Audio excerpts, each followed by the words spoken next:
সকালের সমস্ত কাজ করে স্নান করে চলে এলাম পুজো করতে।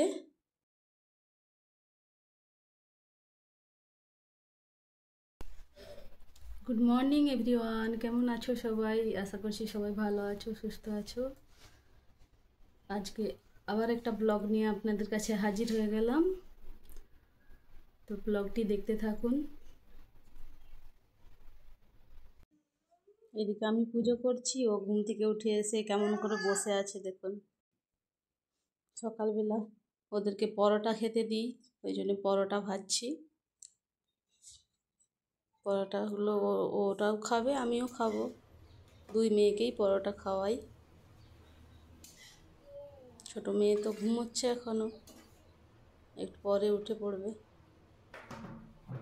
ওই দেখ, সে দাঁত ব্রাশ করেছে, মুখ ধুতে এসেছে। ওই যে পরোটাটা হয়ে গেছে, বড়কে খেতে দিয়ে দিলাম, ওকে টুকরো টুকরো করে যে চানাচুর দিয়ে দিলাম। তাও বসিয়ে দিয়েছিলাম, ভাতটাও হয়ে গেছে। ভাতের ফ্যানটা ঝরিয়ে নেব।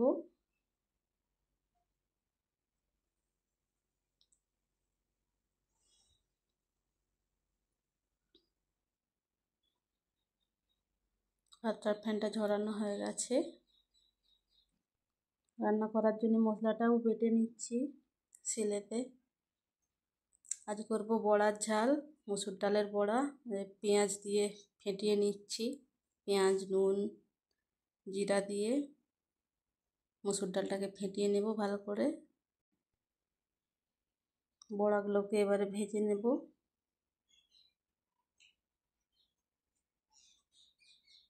প্রথমে বড়াগুলোকে ভেজে নিতে হবে এইভাবে। বড়াগুলো ভাজা হয়ে গেছে, তুলে নিচ্ছি।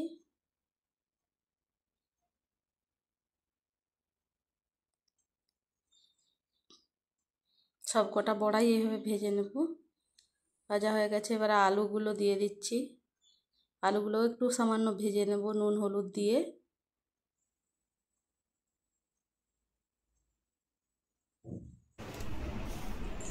এদিকে আলুটা ভাজা হতে থাক, এদিকে দেখি ছোট কি করে। বেটু এই দেখুন কিভাবে রান্না করি দেখুন। উনি ফোন দেখছেন, ফোন দিয়ে তবে রান্না করতে যেতে হয়।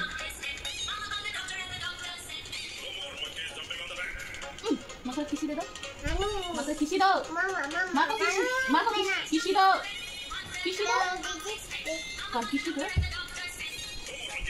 হ্যাঁ খিচি, আরে কা এটা। ওইদিকে খেলছে, আমি এদিকে আবার রান্নাঘরে চলে এলাম। ফোড়নে তেজপাতা জিরা দিয়ে দিলাম, আর পেঁয়াজ কুচিগুলো দিয়ে দিচ্ছি।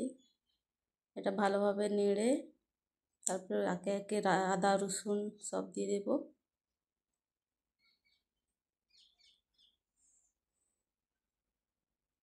আদাটাও দিয়ে দিলাম।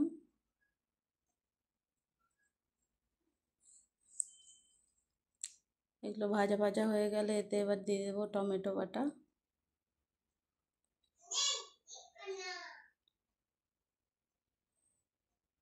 মশলাটাকে ভালোভাবে কষিয়ে নেব টমেটোটাকে দিয়ে।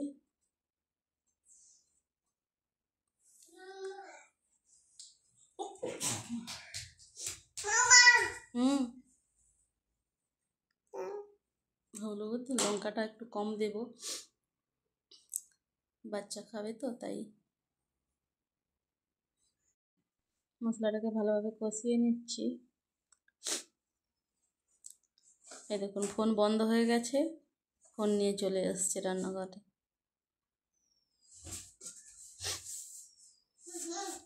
মশলাটা কষানো হয়ে গেছে, ভাজা আলুগুলো দিয়ে দিচ্ছি এতে।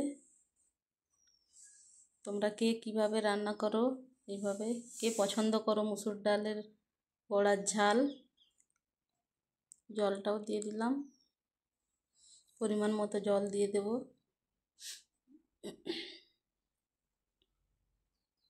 এই দেখুন কোলে নিয়ে রান্না করতে হচ্ছে, ফোন বন্ধ তো কোলে নিয়েই রান্না করতে হয়।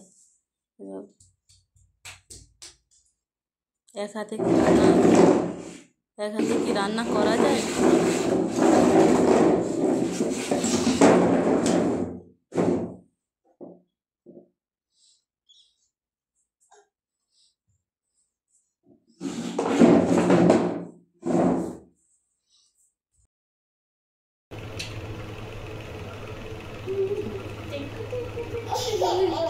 ভাত দিলাম, ডাল দিলাম, তরকারি দিলাম, মায়ের দিলাম,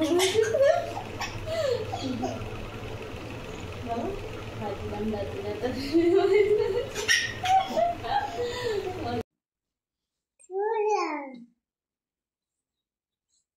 আলুগুলো সেদ্ধ হয়ে গেছে, 80% সেদ্ধ হয়ে গেছে। এবার বড়াগুলো দিয়ে দেবো, বড়াগুলো আর একটু এর সাথে সেদ্ধ হতে দেবো,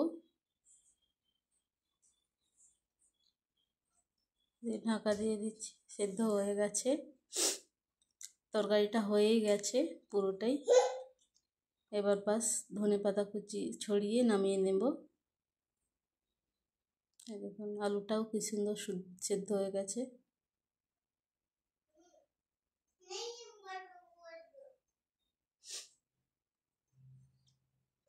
ধনেপাতা কুচি ছড়িয়ে দিলাম আর নামিয়ে নেব।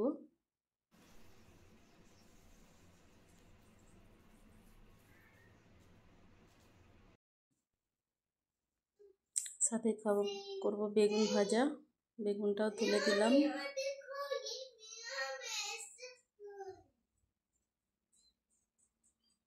ঢাকা দিয়ে দেবো, এরতেই বেগুনটা সিদ্ধ হয়ে যাবে। এ দেখুন আবার কলে চলে আসছে। বেগুনটা ভাজা হয়ে গেছে, তুলে নিচ্ছি। কি করব, এইভাবেই আমাকে রান্না বান্না, ঘরের কাজ সমস্ত কিছুই করতে হয়।